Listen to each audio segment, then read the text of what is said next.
Ave Maria, paix et joie à vous tous, frères et sœurs, dans l'espérance que nos défunts trouveront un jour la porte du ciel. Nous nous sommes engagés à prier pour eux et avec eux durant ce mois de novembre.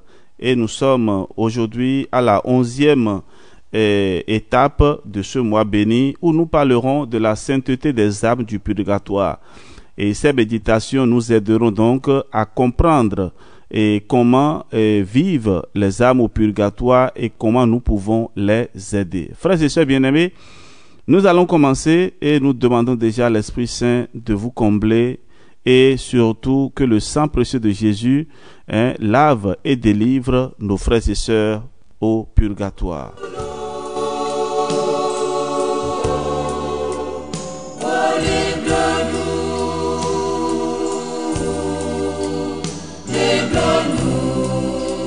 Alors nous allons parler aujourd'hui de la sainteté des âmes du purgatoire. Elles aiment Dieu, oui. Toute âme, disait sainte Catherine de Gênes, dès qu'elle est en purgatoire, se trouve élevée à un état de perfection et d'union divine qui pourrait servir de modèle aux plus grands saints d'ici-bas. Il y a là en effet une multitude d'âmes prédestinées qui ont triomphé de leur passion, qui ont vaincu le monde et le démon, qui ont pratiqué les vertus les plus héroïques et sont sortis de ce lieu d'exil chargé de mérite.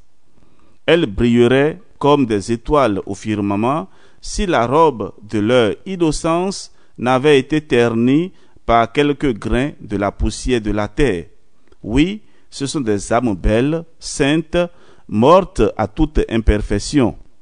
La moins précieuse vaut mieux que tout l'univers physique. Elles aiment leur Dieu souverainement et totalement. Cet amour leur fait aimer leur souffrance et la justice qui les retient dans le lieu de l'expiation.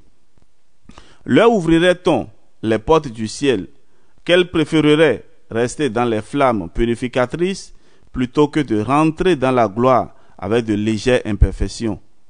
Elles ne peuvent assez remercier leurs bien-aimés de leur avoir préparé un lieu d'expiation pour leur permettre d'acquérir cet éclat de beauté qui convient à ses épouses. Et mieux que Job, au milieu de ces douleurs, elles redisent sans cesse que le saint nom de Dieu soit béni.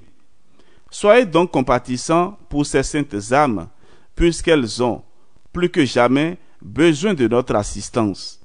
Un jour, les rôles changeront. Elles deviendront nos protections dans le ciel, nos médiatrices auprès de Dieu, et alors elles nous rendront avec bonheur ce que nous aurons fait pour elles au jour de leur affliction.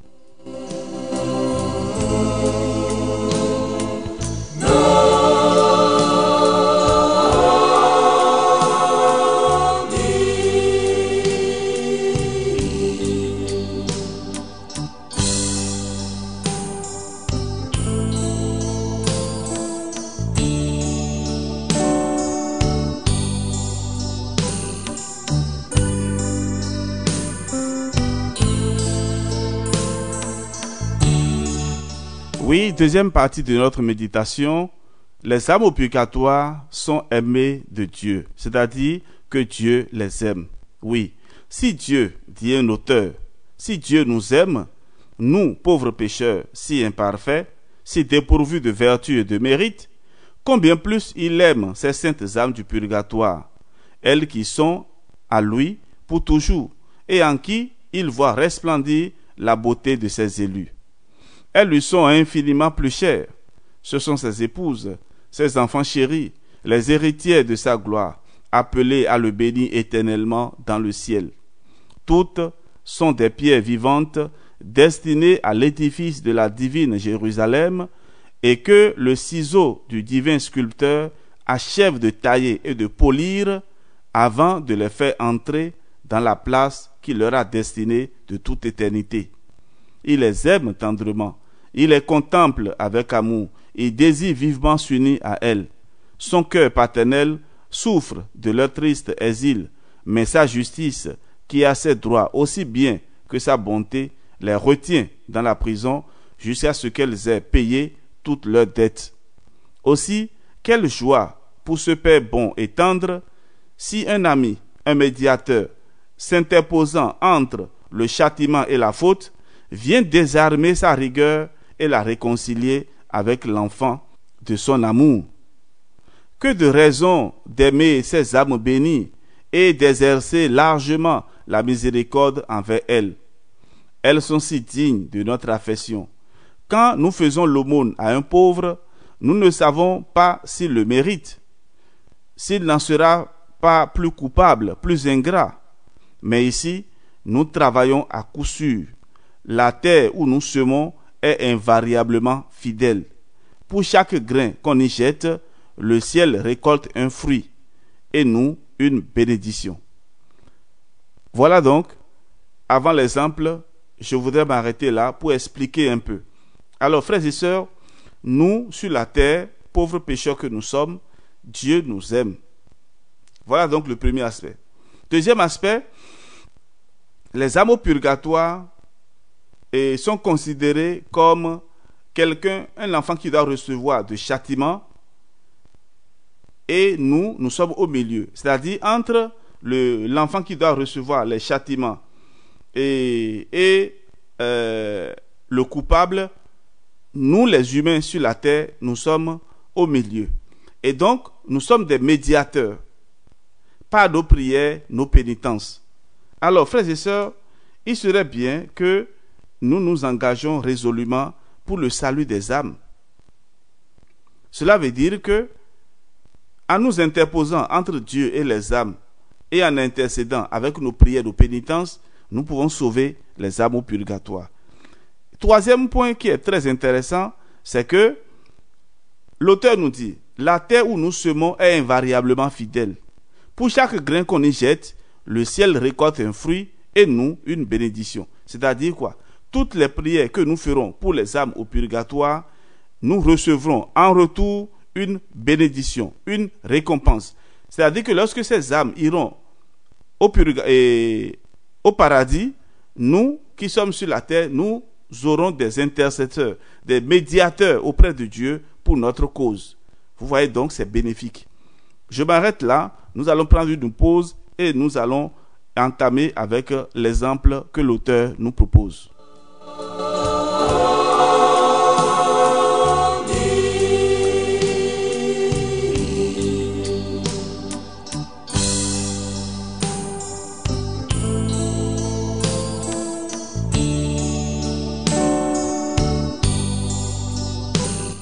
Écoutons à présent cet exemple. Sainte Gertrude, dans un ravissement, vit l'âme d'une religieuse qui avait passé sa vie dans l'exercice des plus grandes vertus. Elle se tenait en présence de notre Seigneur, revêtue des insignes de la charité, mais n'osant porter ses regards sur la face adorable du Sauveur. Elle demeurait les yeux baissés, dans l'attitude d'un criminel, témoignant par ses gestes l'envie de s'éloigner du divin maître. Gertrude, étonnée d'une conduite aussi étrange, voulut en connaître la raison. « Dieu de bonté, dit-elle, pourquoi ne recevez-vous pas cette âme auprès de vous ?» À ces mots, notre Seigneur étendit les bras avec amour, comme pour attirer cette âme vers lui. Mais celle-ci s'en alla dans une respectueuse humilité. La sainte, de plus en plus surprise, demanda à l'âme de la religieuse pourquoi elle fuyait ainsi les embrassements d'un aussi tendre époux. « Parce que je ne suis pas encore purifié des souillures que mes fautes m'ont laissées, et si Dieu m'accordait dans l'état où je suis la libre entrée du ciel, je n'y consentirais pas. Quelque brillante que je paraisse à ses yeux, je sais que je ne suis point encore une épouse digne de mon Sauveur. » Frères et sœurs, ainsi ces saintes âmes endurent leurs souffrances de très bon cœur, dans une résignation parfaite. Elles sont tellement transformées en Dieu qu'elles ne voudraient pas, quand elles le pourraient, se soustraire à la moindre partie de leurs tourments. Elles les acceptent avec une joie qui grandit toujours à mesure qu'elles se rapprochent du thème de leur expiation, qu'elles sont dignes de notre amour, de nos sympathies et de toute notre charité.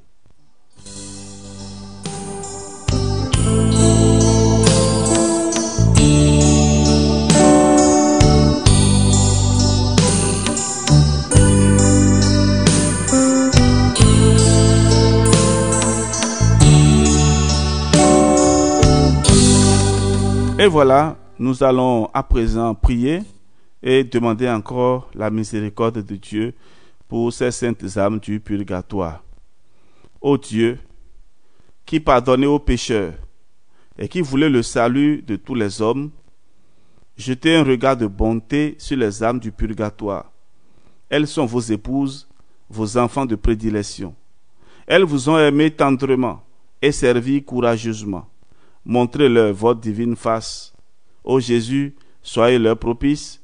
Seigneur, appelez vos enfants et nos sœurs au séjour éternel, et que la lumière qui ne s'éteint pas luise sur eux, qu'ils reposent en paix. Amen.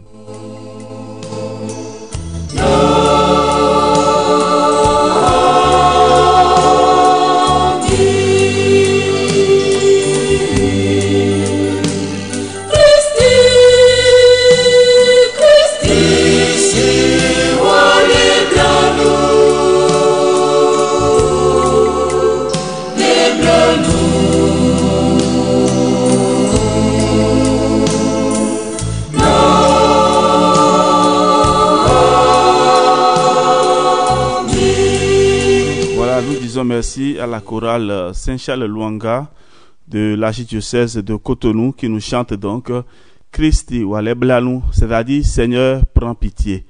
Que le Seigneur ait vraiment pitié de nos frères et sœurs qui sont au purgatoire. Frères et sœurs, nous nous arrêtons là pour aujourd'hui en demandant encore à chacun de vous de multiplier les prières pour le salut des âmes au purgatoire. Demain, nous allons nous retrouver pour continuer notre marche et nous parlerons de l'état des âmes du purgatoire vis-à-vis de nous. Et je vous souhaite déjà de passer avec le Seigneur de bons moments de prière et d'intercession, surtout pour les âmes au purgatoire. Ave Maria.